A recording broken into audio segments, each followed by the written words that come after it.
Gundo Maswime is a municipal infrastructure analyst, and you've been listening in on that, Gundo. And you think what?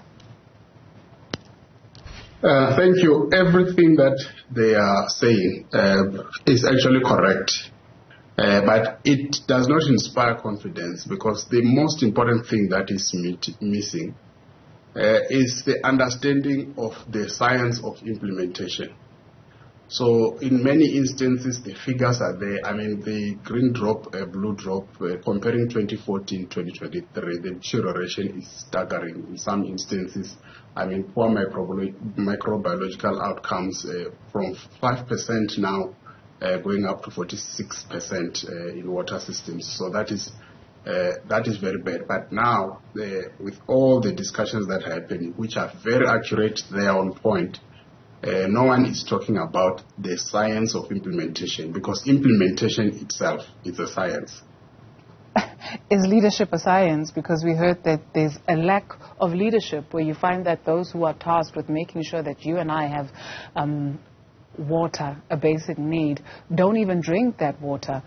They drink from bottled or they drink bottled water. So is leadership a science? Because clearly we are being told also by the leaders that that is what is missing. What's going on? Yes, the reference to leadership by Deputy Minister Mchunu is important, because when we do our research, we have taken a tour of about 23 municipalities towards the end of last year. That number is going to go up to 40. To sit down and talk to engineers to understand what are their challenges when it comes to the service delivery across the country. But you start to see that leadership is just one component in the implementation framework. You have to look at the kind of innovations that are coming. Where are they coming from? How suitable are they for local conditions? How do they articulate with the external conditions like legislation and so on?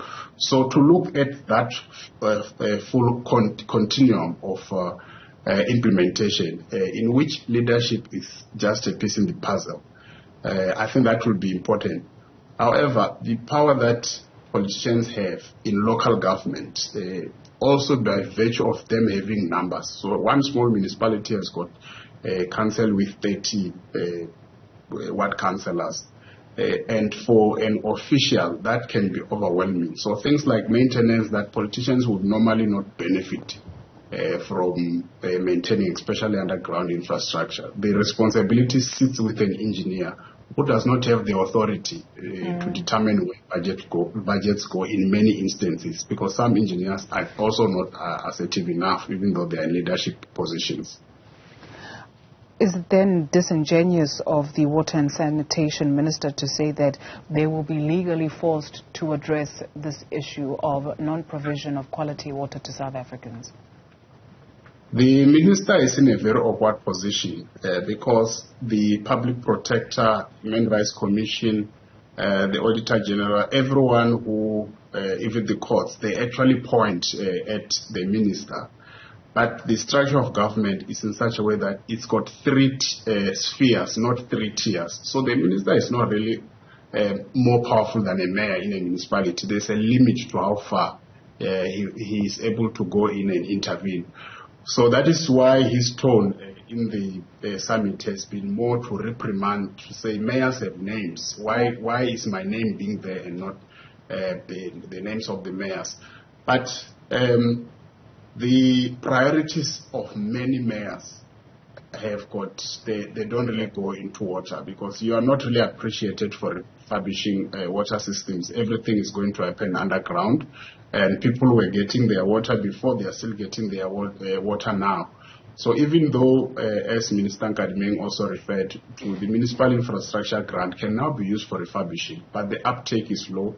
And even on instances where they take it, more than R1 billion has gone back to the national fiscus because they are unable to use it. That's why I'm saying it is in the science of implementation. So we have to look at the implementation systems. It is a science in itself. So the research that is being done with the universities that they mentioned, what is lacking is that no one is researching implementation itself.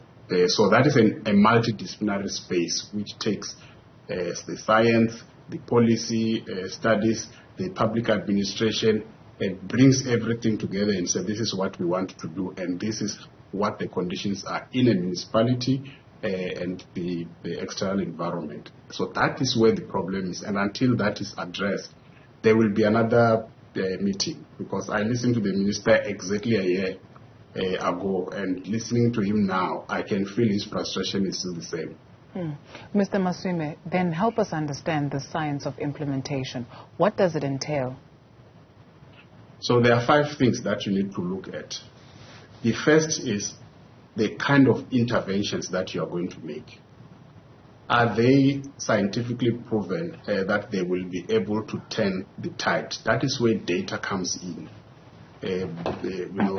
The source of the intervention, because in many instances, the sources of interventions have been developed by external consultants. So municipal engineers look at the intervention and it doesn't talk to the challenges they are experiencing. It's more on this is how you will test the water, this is how you will treat the water and so on, which is purely scientific. But their challenge is that the process of procuring the chlorine, for example, sits with the supply chain department, which there's no engineer there and it's not prioritized. So when the chlorine is finished, the supply chain person does not feel any pressure. They will be buying furniture and whatever else they are prioritizing. So you must look at the intervention itself, its source, and how it's going to be funded. Then you must go and look at the internal environment. Municipalities have got their own internal dynamics, as much as they are all governed by the same Systems Act, same Municipal Finance Management Act, but how that translates their standard operating procedure, it differs from one municipality to another municipality. Even the structures, some have got small towns which are led by an engineer, others are led by a municipal manager whose emphasis is more on the accounting or the legal aspects and so on. So that is the internal environment, which also includes the culture. Then you go into the external environment, legislation. The minister is best placed to start pushing on the changes that need to be done on legislation. And he made reference to it. He says the legislation must allow me to act, because it cannot take me to court when I cannot go through the mayor, so it doesn't have the authority to physically do implementation, so that is external. Then you have to look at the individual who is going to be responsible for implementation. And the case of Northern Cape is very clear. The weakest municipality in terms of capacity, without the right number of qualified people, it's also the municipality where the outcomes are most adverse. So Northern Cape is on the receiving end, and Gauteng on the other side is the opposite. And if you look at Gauteng is smaller in terms of geographical size than the Mbe district in Limpopo. But Gauteng has got more engineers, more process controllers per plant, even if we look at per plant, than the whole of Limpopo and Northern and Northwest Province combined. I'm just looking at the end now that it is smaller than one district in Limpopo. So the issue of staffing, you have to ask yourself, we have got TVET colleges producing at least 1,000 process controllers every year, but municipalities have a shortage of just over 2,000 process controllers. So higher education must also be able to talk to local government, to COPTA as well as water affairs. So there should be that axis going around. The science of implementation is simple and yet complex, more so when the minister says he needs the law to allow him to actually do his job. And so, sir, what is the long-term consequence, intended, unintended consequence of the science of implementation not being implemented? So all the long-term plans that the government has, you will hear Vision 2063, which is continental vision, this and that. You will find that at the level of, let's just take water affairs, this is just but one department. What is happening there is that every time a minister changes, all the good things that were happening stop. And another minister comes, there will be new good things, but they are not in line with the long-term vision.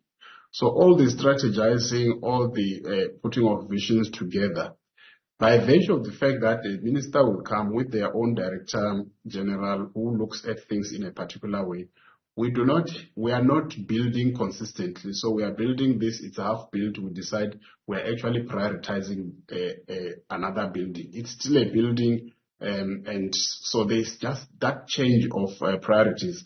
It will reach a point where this will become a critical issue, which will completely dent the trust that the communities have on government, and then you can see already there are riots and people wanting to take over the running of public infrastructure, and sadly, so in places where there are engineers outside in the community and no engineers within the municipality, and those in the municipality do not want the engineers in the community coming in and seeing what is happening because for whatever reason. So that gatekeeping is making it very difficult. So it's going to be a problem.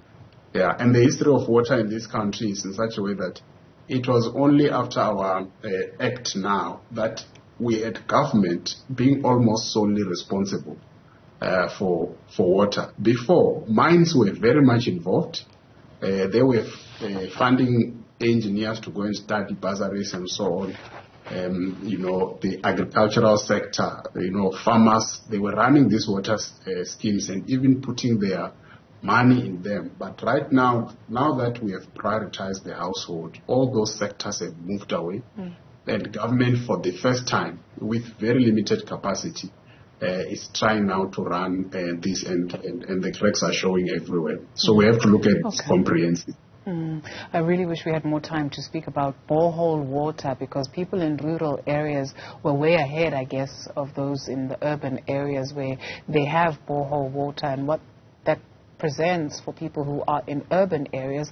And a lot of households, when you walk past or you drive past, you'll see there's a sign, borehole water. I do wonder what that means. But thank you very much, sir, for your time. Unfortunately, that's all the time we can afford. Gundo Maswime, Municipal Infrastructure Analyst.